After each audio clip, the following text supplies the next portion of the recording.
Good morning, Melanie. I just arrived to your hospital room. I don't see you around. I brought a change of clothes. Everything okay? Is there something you want me to take back home with me? Like laundry or something? Oh, hey, Mom. Yeah, actually there is. There's a bunch of laundry in the closet near the door. Get those washed, would you? Alright, no problem. Oh, and Melanie, there's one more thing. Yeah? What is it? You and the baby are scheduled to come home the day after tomorrow, right? Yes, that's right. Why do you ask? Well, I suddenly have this urgent issue back at my parents' place, and I won't be home for a few days. So I asked my son to take the afternoon off the day after tomorrow to pick you up by cab. Hope that's okay. Oh, yeah? Okay, so Rob is gonna pick me up, huh? No problemo. No problemo?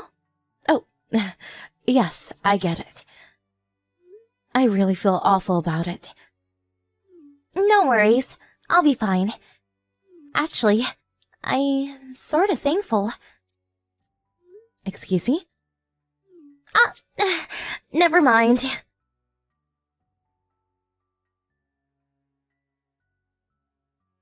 Hey, Mom. Weren't you supposed to be back from your folks' place about now? Yes, that's right. I should be home in about an hour or so. Oh, yeah? You don't have to come home. Oh, wait, pardon me? After your husband died, your son Rob and I live in the main house. And you live in the attached cottage out back, right? Yes, that's right. What about it? Since I'm alone, I prefer the smaller house. Less to clean, it's actually quite comfortable. Although we live on the same property, we made it a rule that we would not interfere with each other's lives. I see. Then it's decided.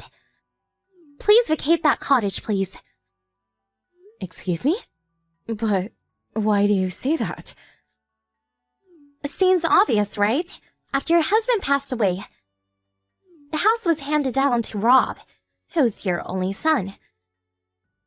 So I figured, since I am Rob's wife, I have the authority to determine who lives here and who doesn't.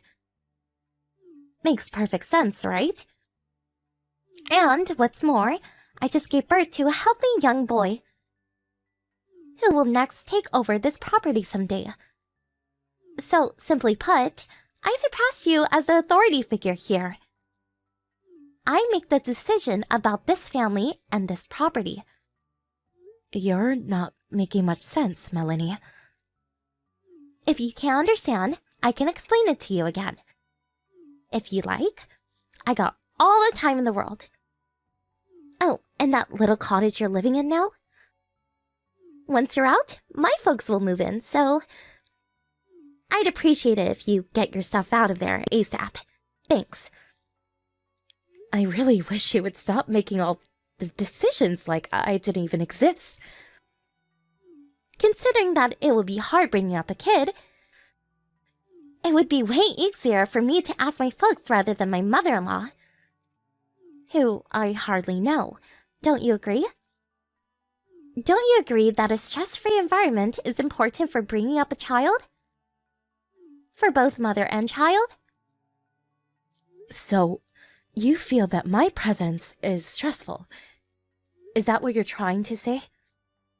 Please, Mom, don't get me wrong. It's not just about you. I just grew up thinking that, that all in-laws are supposed to be a little, cruel and nasty. Does Rob feel the same way as you? I haven't asked him, but I'm sure he feels exactly the same. But I can't be persuaded to change my mind. If I can get $10,000 a month as support payment, my mind can be easily swayed. Pardon me. $10,000? Obviously, you can't pay such a fortune, so I want you out of the cottage by the end of the day. Even if I was to leave, I still have a lot of stuff in the house. I need a few days. I bet you're just saying that, and then you're gonna squat there forever. I have other accommodations, so that won't be necessary. Are you sure about that? I remember when you first moved in, Melanie. Those huge cardboard boxes? How did you even get those boxes to the house? I've always wondered about that. You know perfectly well how hard it is to move. It's not as easy as packing a bag and saying goodbye. Yeah, but I really doubt you have somewhere else to live, but, again, that's your problem. Okay then, I'll give you until Sunday to move out. That should be more than enough time. If you're even a day late in moving out, we cut family ties and you'll never see your grandchild ever again. You're out of the house, like it or not. Just keep that in mind. Cut family ties, huh? I may be saying that to you sooner rather than later.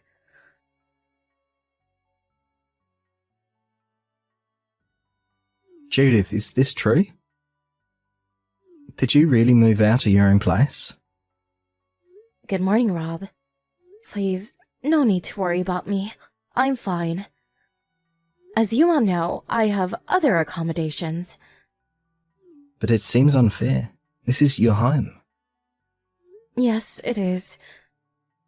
By the sound of it, apparently Melanie hasn't mentioned anything. Melanie, did she say something to you? Yes, it was Melanie who told me to get out of the house. She seemed pretty adamant about it, too. Are you joking? She told you to leave your own home. Why? I'm pretty sure I mentioned this to you before, but I just want to make sure. She knows that we're not related, no blood ties, and that I haven't officially registered you as my child. She knows this, right? Yeah, I told her that before we even got married. She thought it was weird at first when I kept calling you Judith, but when she asked me about that, I told her that my dad brought me up as a single parent, and that you and Dad got married after I finished school and was already working. I also explained that since I was already an adult, I wasn't really necessary to do all the paperwork for adoption. That's what I wanted to verify. Thanks. Do you have any evidence that Melanie demanded that she leave? Yes, she contacted me online. So the whole conversation should be there word for word. I'd appreciate it if you could send me the entire conversation. I want to get a grasp of the whole situation. Okay, I can do that. I'll send it later. Oh, and one more thing. Now that you moved out, I don't see how we can go on living here any longer. The only problem is that Melanie just got out of the hospital and is still pretty weak and needs rest. As you know, the baby is tiny. We really shouldn't be taking our son outside for now. Would you mind waiting 3 or so months until we're ready to move? I'd really appreciate it. Of course, Rob. How can I say no? Thank you so much, Judith, and I'm really sorry about all this. And I appreciate your considerateness. No need to apologize. I just hope things work out for you two. Or should I say 3?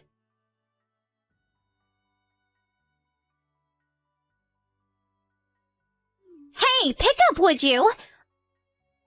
This is my first time hearing about this. What's going on? Oh, hello, Melanie. It's been a while. How are you? Let's cut the niceties, shall we? Why the hell do we have to move out? You're the one who was supposed to get the hell out of here. I finally scheduled it so that my folks would move in. As a matter of fact, they just terminated their apartment lease and packed their stuff. What the hell is going on? What have you done?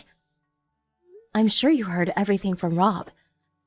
He told you that the owner of the house is me. That can't be right.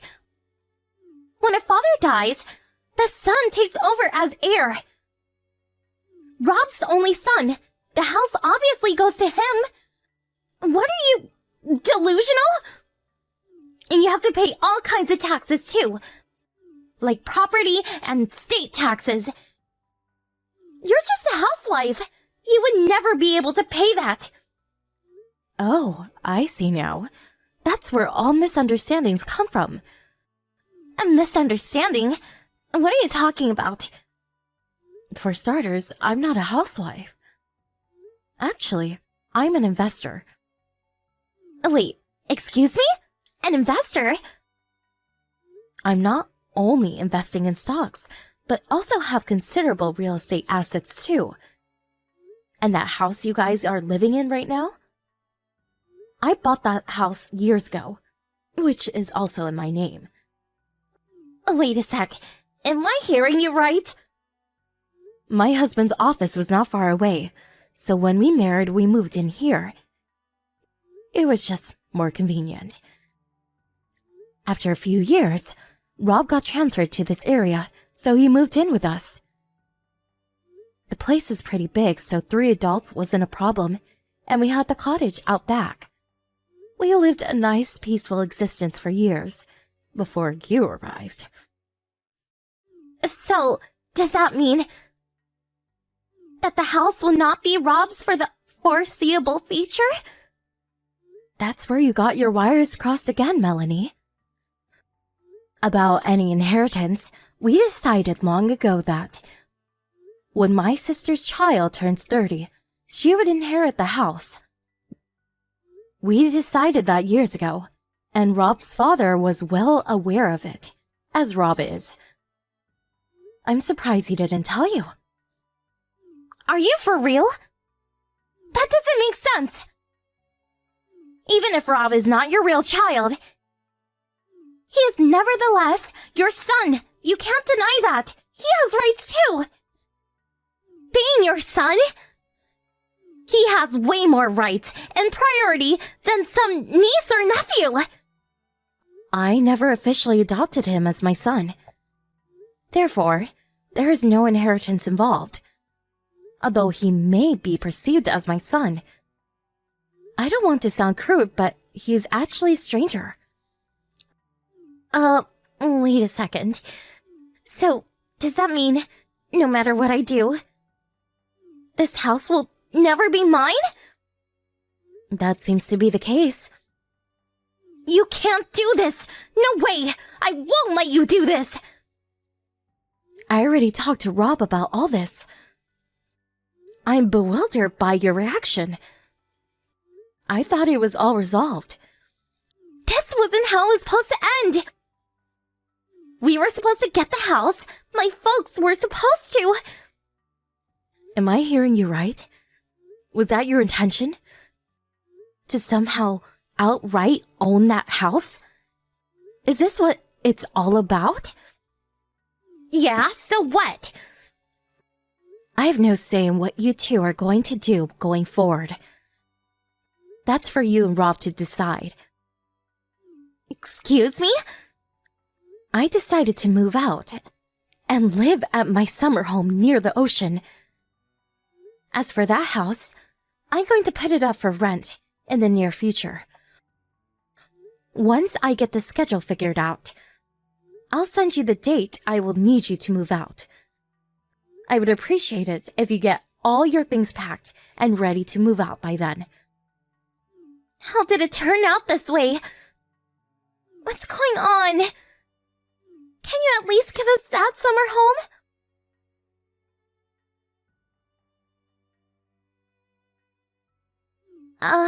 Hello, Mom.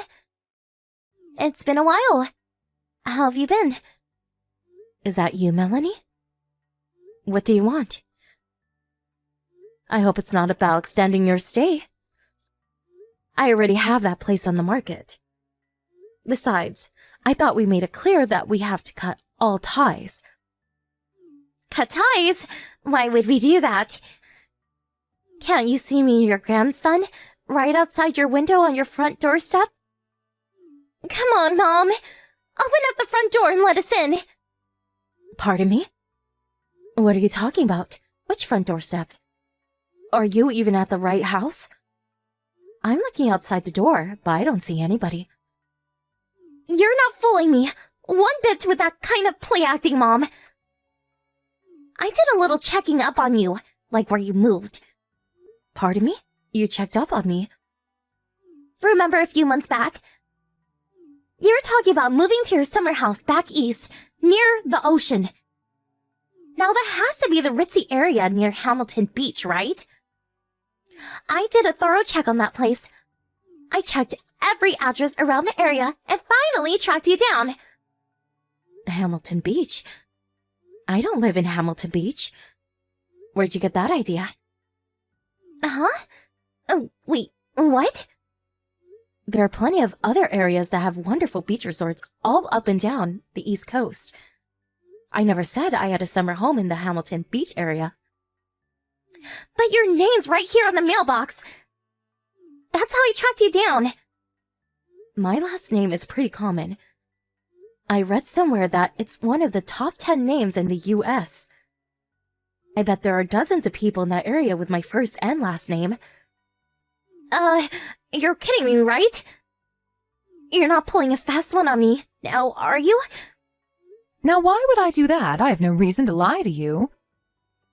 If you're making a scene in front of some stranger's house, I suggest you leave before they call the police.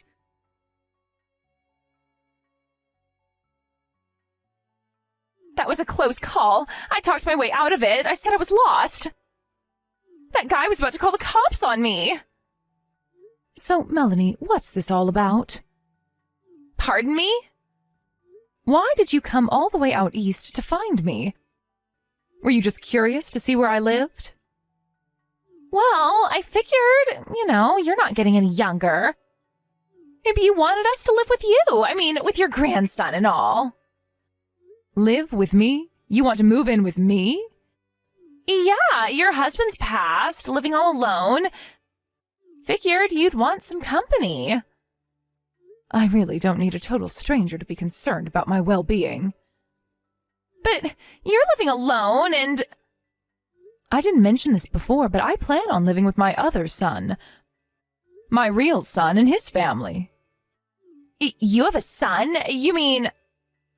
Yes, we're planning on constructing a 2-family home not far from here. We'll live separately, but live on the same property.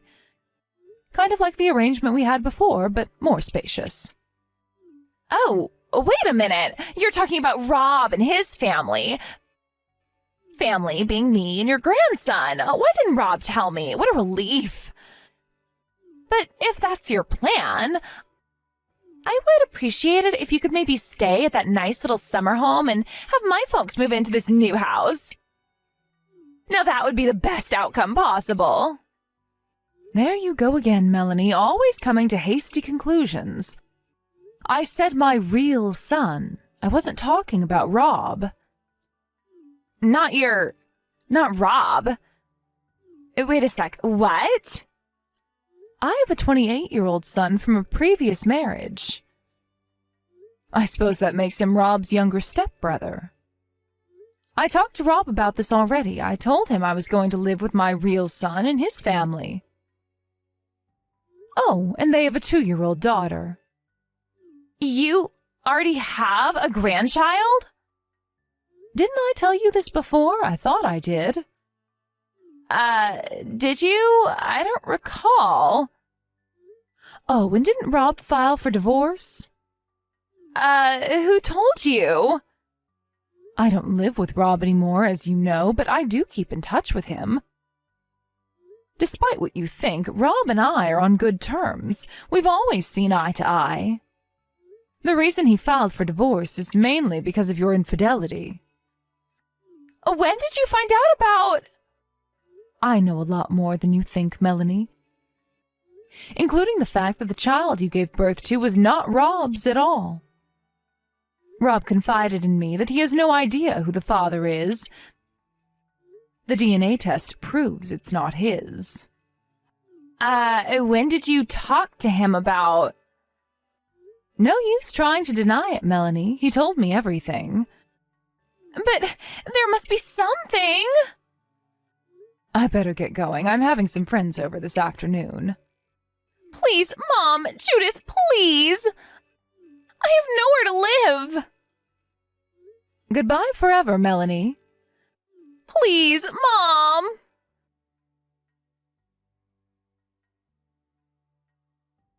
I later learned that she came looking for my summer home in Hamilton Beach area with her parents in tow.